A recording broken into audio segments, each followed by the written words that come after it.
Hello and welcome to the Cyberden, your weekly dose of tech and games. I, Jake, will be chatting with professional voice actor and opera singer Ellen McLain. You may best know her as not only the voice of the administrator from everyone's favourite war-themed hat simulator, Team Fortress 2, but also the rather interesting AI antagonist of Portal, GLaDOS. Thanks for coming, mate. Hello, Jake, the voice.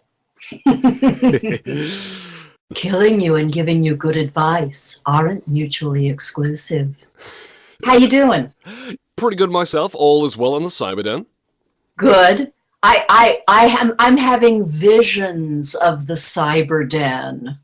I see lots of flashing lights and wires and sort of pieces of robots lying discarded. It's a very dramatic place. To my fans out there, no one correct Ellen. Don't tell her that this is literally just a shed in my back garden. Please, let's keep up the illusion. Well, I'm so pleased to talk to you. Do you have some questions for me, Jake? I certainly do. I have lots of questions here. Let's start off, of course, from the beginning. So, Ellen, please tell everyone listening what inspired you to become both an opera singer and an actor. Well, when I was a little girl, all I wanted to do was sing. And really from my very first years, I would just sing songs to myself. I would make up songs and sing songs. And when I was a very young child, like 8, 9, 10, I told my mother, I want voice lessons. I want voice lessons. And finally, I grew up in Nashville, Tennessee. When I was 13 years old, a voice teacher that we had talked to, a lovely lady named Shirley Courtner, said, Ellen is old enough for voice lessons now. So I started voice lessons. Unfortunately, I was a terrible student in regular school, but when I started to sing, that's when everything opened up for me. I always knew I wanted to be a singer. And it was later on that I found out about opera. And I like to tell my husband, I stopped paying attention to popular music right after the Beatles' Sgt. Pepper Lonely Hearts Club Band came out. That album I knew. But after that, I didn't even know who Sting was. It was all opera all the time. So that was the beginning. So what about the acting career? Were there any other inspirations behind that, perhaps? No, I got a bachelor's degree and a master's degree in music, focused in opera. I moved to New York City and just wanted to do opera and found that, I was just a young singer. I was only 27 when I moved to New York City. And I couldn't get any opera auditions because I didn't have an opera manager. I got one a few years later, but I realized that I could go to open calls for music theater because I just wanted to sing. So I started to go to these open calls for music theater. They always loved my singing, but I didn't know how to act. And so I would get called back for my voice and then not get the part because I wasn't a very good actor. At that point, I realized that I had to get into acting classes. So I studied with a wonderful woman in New York City named Diane Ainsley. And it was Diane who taught me how to act. And so from realizing that I needed to act, I started getting hired for parts. I did My Fair Lady with Sir Rex Harrison, and I did Camelot with Richard Harris, and I started getting hired for music theater. And then subsequently I did get management for opera and started to do that as well. But it's mainly because after all my music training and I got to New York, I realized that I had to know how to act as well. And it was Diane Ainsley who taught me how to act. So from humble beginnings, it seems. Yeah, I was just a little girl from Nashville, Tennessee who wanted to sing. So, and now I'm GLaDOS. What an unexpected transition that must have been. Completely unexpected. Computer games didn't exist when I was a girl and when I was going to school. They just didn't exist. So I've ended up doing a lot of things that I never imagined.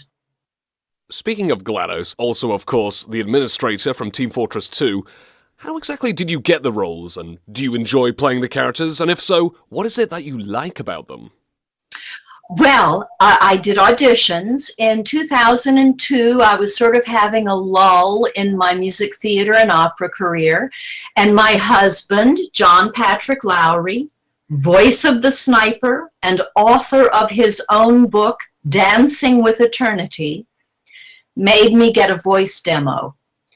And I had always, resisted getting a voice demo because I said, no, they don't want my voice, they just like men, no, I'll never do anything. And of course, as soon as I got a voice demo and got an agent, I immediately started getting voice work. So never say never. But our agent, the Actors Group in Seattle, sent me some auditions, sent me the audition first for Overwatch in Half-Life 2. And I did Overwatch, and then I did the administrator in Team Fortress 2. Victory! Overtime! Etc. And then I got the audition for GLaDOS. And I love doing voice acting. I consider it pure acting because it's just my voice. It's just my voice. And what funny characters. The administrator, I call her the skinny old bitch. And I am an old bitch, but I am not skinny. But I wish I was. I wish I was skinny, Jake. But I love those characters. And GLaDOS, oh my gosh, she's so passive aggressive. And she's lonely. Yes, GLaDOS is lonely. And I don't think she realizes how funny she is. But of course, those funny lines were all written by Eric Wolpaw, Jay Pinkerton, Chet Falasek, smarter brains than I created GLaDOS. Would you say that the Valve software crew were a great bunch to work with? Absolutely. And the producer for those games, Bill Van Buren, and of course for Half-Life 2, Mark Laidlaw, and the whole team. Kim Swift, who was one of the students that Gabe Newell hired from DigiPen, and Jeet Barnett, the whole team that he hired to create Portal from DigiPen, the computer game school out here in the Seattle area. Kim Swift was wonderful, and Portal was so great, and I got to do Portal because it was cheaper to hire an actor to do the computer's voice than to use the computer voice that they were using as sort of a stopgap. But that computer voice was copyrighted, so it was cheaper to hire an actor. So I got the gig. So what do you think about the game's popularity? The many, for example, fan-made comics, cartoons, animations, the obsession with the line, "The cake is alive," from all those years ago. What do you think about all these things? Well, I think that art inspires art. So that this wonderful creation, Portal and Portal 2, has spawned creativity literally all over the world. And, I'm always hearing new songs, and I'm, seeing anthropomorphized versions of GLaDOS and other versions of Chell, and, hearing things about how, Carolyn and Cave Johnson are Chell's parents, and, all of this creativity that was started by these artists who created Portal and Portal 2. And I think it's fabulous. Very creative bunch out there, aren't they? The fans really know how to put so much effort and passion into these fan-made videos, comics, etc. They really do hit it out of the park. Oh, yeah. I have to say one in particular. I think he's called Harry UK. And he has done animated versions of all of the Jonathan Colton songs that I sang for Portal and Portal 2 and Lego Dimensions. And Harry UK has done his own animations of these. He also did an animation of a song that John and I wrote called GLaDOS Song. And, we've gotten a lot of hits for the little recording that we made, but Harry UK, oh my gosh, he's got almost 1 million hits on all these animations that he's done. And I'm so impressed with his work. And that's just one thing, off the top of my head right now. So, were there any standout lines or bits of dialogue that you especially enjoyed for either of these characters? Well, my favorite GLaDOS line is, "Killing you and giving you good advice aren't mutually exclusive." Because I think it's true. GLaDOS always tries to give good advice, and if you die during the testing, that's not her fault. So I like that line. What about the administrator? Any standout lines from her? She could be quite snarky, especially when one particular team is failing. Well, all of them. You failed. You're a terrible disappointment. Whatever she says. I have to say that I am more aware of GLaDOS's lines than I am of the administrator's lines, because it's GLaDOS's lines that people always kind of shoot back at me. So, but the administrator, as I said, the skinny old bitch, is a chain smoker, and she's frustrated. Trust me. That woman needs love. In all forms. On the topic of Portal, once again, what was your reaction to Valve asking you to sing Still Alive, and how did that process go down? Well, Jake, it's that too, in my opinion, is miraculous. Kim Swift and Eric Wolpaw told me that Valve had been, in sort of talking, negotiation, just kind of conversation with Jonathan Colton. Because Eric Wolpaw and Kim Swift loved Jonathan Colton, with good reason. And they didn't know what he would do for Valve, but with Portal having such a little tiny budget, they just wanted to do something special. So Kim and Eric decided we'll have Jonathan Colton write a song for the end credits of Portal.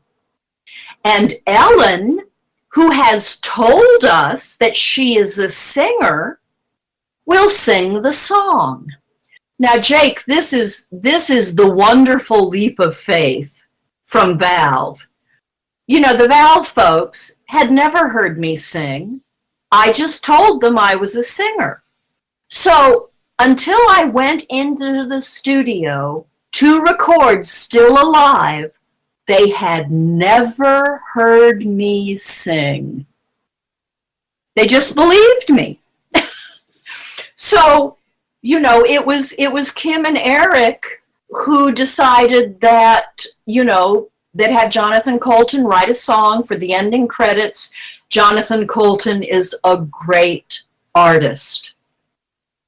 He took a beta version of the game, he played it over and over, he did incredible research, and he came up with an absolutely brilliant song.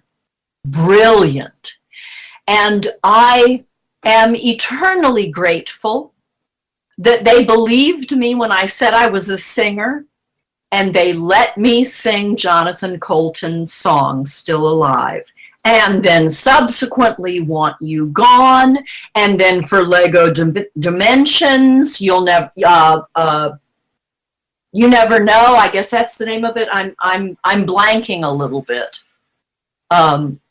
You never know, would you?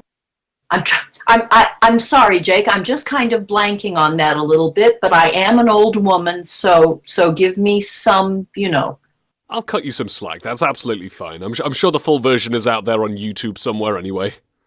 Yes, it's the song that's at the end of the Lego Dimensions game. And Jonathan Coulton wrote that too. So I got to sing Jonathan Coulton's songs, and I got to sing Mike Moraski's Turret Opera, which I also love, Cara Mia Addio. And I'm going to be doing it at a Video Games Live concert here in Seattle on July 8 at the Paramount Theater with Tommy Tallarico, who's also a game music expert. I can imagine it must be quite a feeling to stand up on stage and, of course, recite and sing these fantastic video game songs and to see all these crowds and crowds of nerds just completely light up with big grins and smiles on their faces. Well, you know, it is wonderful as a singer to get to sing good music. There's nothing better. And me, and I'm sure Jonathan Coulton, because I've actually talked to him recently, saw him this spring on the Coulton cruise, which was fabulous.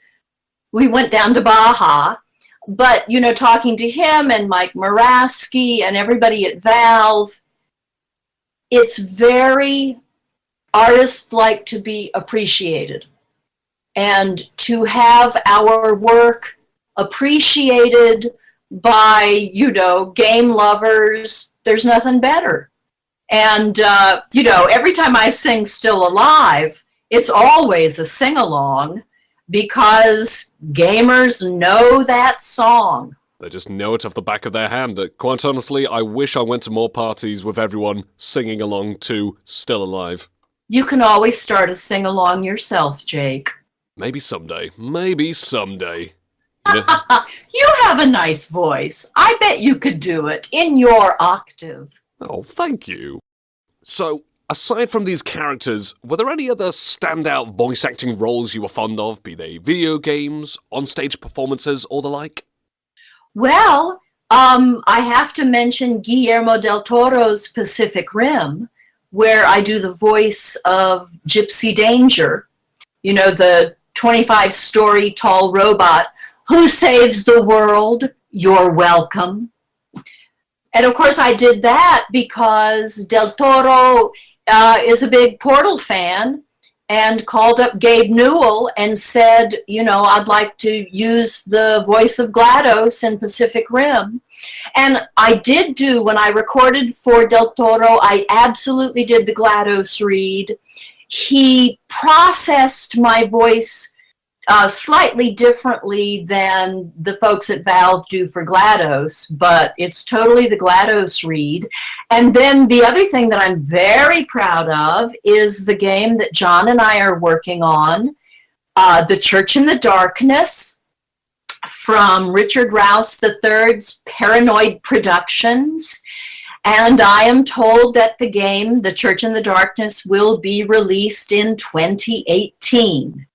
Anything you're able to tell us about that game there? Well, John and I play a married couple named Isaac and Rebecca Walker, and we run a cult in South America. And you, as the player, have to go down to South America and try to rescue your nephew.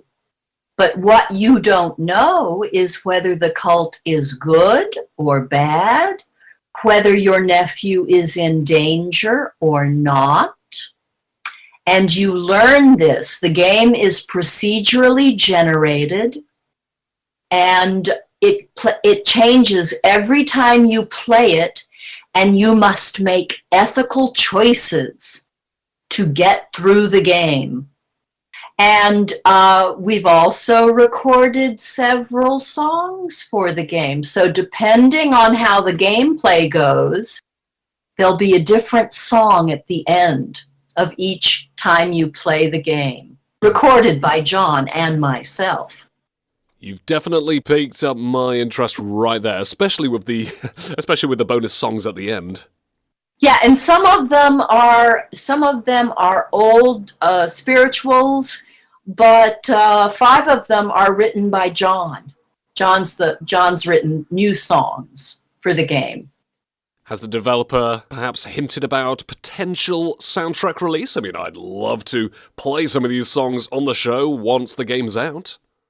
Well, we can certainly let you know. I don't know any of that, Jake. That's something I don't know at this point. But I won't keep it a secret when I find out.